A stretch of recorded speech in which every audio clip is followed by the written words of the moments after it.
6 ते 7 दिवसापासून या आंतरवाली सराटी आणि वडी गोत्री गावामध्ये मोठा संघर्ष पाहायला मिळतोय।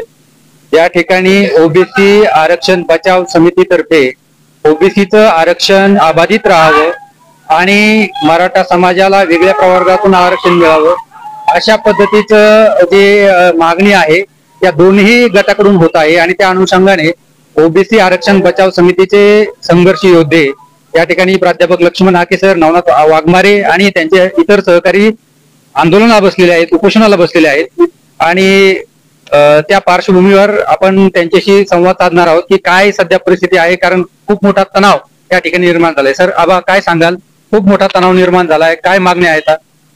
हे तणाव निर्माण होण्याचं कारण एक तर जरांगेची गेल्या 12 महिन्यापासून राज्यामध्ये निर्माण केलेली झुंडशाही आणि गुंडगिरी, आणि त्याला ती सवय लागली। प्रत्येक वेळी ओबीसी, भटक्या विमुक्तांना, दलित, एससी, एसटी बांधवांना दबाव निर्माण करायचा आणि आपल्या आंदोलनाकडे लक्ष वेधायचं आणि सरकारला दबाव टाकून आपल्या मागण्या, तेही असंविधानिक मागण्या मान्य करायच्या।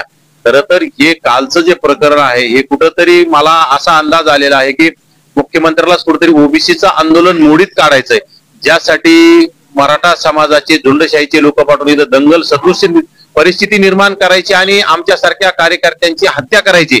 कारण आम्ही बाकी गोष्टीत कुठं गुंतत नाही आहोत, आमच्यावर कुठली त्याला गुन्हा दाखल करता येत नाही। आम्ही संविधानिक बोलतो, डॉक्टर बाबासाहेब आंबेडकरांच्या संविधानिक मार्गाने आंदोलन करत आहोत आणि आमच्या मागण्या खऱ्या आहेत। कुठंतरी मराठा समाजाला कुठं आरक्षण देता येत नाही, परंतु त्यांना देण्यासाठी, आमच्यासारख्याचा आवाज बंद करण्यासाठी, आमची हत्या करण्यासाठी केलेलं कालचं मोठं षडयंत्र होतं। परंतु आमचे ओबीसीचे समन्वयक असतील, आमचे ओबीसीचे समर्थक असतील, समाज बांधव असतील, यांच्या पूर्ण अभ्यासपूर्ण आणि ताकदीनं ते पूर्ण षडयंत्र हाणून पाडलंय, ज्यामध्ये पोलीस प्रशासनाने सुद्धा आमच्या समन्वयकांना सहकार्य करण्याचं काम केलंय। परंतु काल त्यांचा मोठा हेतू होता, तो हेतू हाणून पाडण्याचं काम ओबीसी बांधवांनी केलेलं आहे। तुम्हाला असं म्हणायचंय की ह्या सरकारमध्ये काही व्यक्ती आहेत तर ते ओबीसी आणि मराठा अशा जातीय दंगली घडाव्यात आणि त्याच्या कुठेतरी राजकारणामध्ये किंवा निवडणुकीमध्ये त्याचा आपल्याला फायदा होईल, अशा काही परिस्थिती होत आहे का? काय तुमचा आरोप आहे? नक्कीच एकनाथ शिंदे हे अत्यंत जातीवादी असणारे मुख्यमंत्री आहेत आणि त्यांची टीम शंभूराज देसाई असतील, येते सर्व गोष्टीला गेल्या 2 दिवसापूर्वी हा रस्ता पोलीस प्रशासनाने अगोदरच बंद केलेला होता। त्यांनी पूर्ण याची खबरदारी घेऊन कुठेतरी काही विपरीत परिणाम होईल या गोष्टीचा म्हणून रस्ता बंद केला होता। परंतु शंभूराज देसाई यांनी रात्री 2 वाजता पोलीस प्रशासनाला फोन करून रस्ता ओपन करायला लावला आणि त्यामुळेच हा कालचा अनुचित प्रकार घडलेला आहे। म्हणजे शंभूराज देसाई आणि एकनाथ शिंदे यांना कुठेतरी या राज्यामध्ये जाती दंगली निर्माण करायच्या आणि ओबीसींची चळवळ पुढे घेऊन जाणारे, ओबीसींच्या मागण्या घेऊन जाणाऱ्या लोकांना त्यांच्या हत्या घडवून आणायच्या, कुठेतरी यांच्या जीवाशी कुठेतरी खेळायचं आणि नक्कीच हा ओबीसींचा आवाज बंद करण्याचा हा मोठं षडयंत्र ठरलेलं एकनाथ शिंदे आणि एकनाथ शिंदेच्या टीमनं केलेलं आहे। मला एक सांगा की जरांगेच्या उपोषणस्थळी त्या ठिकाणी मुख्यमंत्र्यापासून पूर्ण शासन यंत्रणा काम करत आहे, त्या ठिकाणी आमदार, खासदार सगळे भेटायला जात आहे। तुमच्या ओबीसीच्या या आंदोलनाकडे बहुतांश शासन व्यवस्थेचं दुर्लक्ष होत आहे, कोणीही लक्ष द्यायला तयार नाही।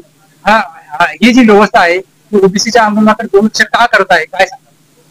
सध्या या राज्यात इतिहासातील पहिला जातीवादी मुख्यमंत्री तेही डॉक्टर बाबासाहेब आंबेडकरांनी संविधान लिहिलेली संविधानाची शपथ घेऊन सर्व समाजाला सारखा न्याय देण्याची शपथ घेऊन सुद्धा एक समाजाची दखल घेणारा आणि एका समाजाचे लाड करणारा मुख्यमंत्री यापूर्वी कधी झाला नाही आणि इतिहासात त्याची नोंद राहील की कुठेतरी असंविधानिक मार्गाने मराठ्यांचे लाड करायचे आणि संविधानिक असणाऱ्या ओबीसींच्या सर्व योजना बंद करायच्या, ओबीसींचा आरक्षणामध्ये कुठेतरी घुसखोरी करण्यासाठी प्रयत्न करायचा, हे पूर्ण एकनाथ शिंदेचं मोठं षडयंत्र आहे। आणि एकनाथ शिंदे अत्यंत जातीवादी आहेत। येणाऱ्या काळात त्याला मुख्यमंत्रीच काय, आमदार सुद्धा लोक म्हणजे पाहायला, ते आपल्या लोकांना पाहायला सुद्धा दिसणार नाही।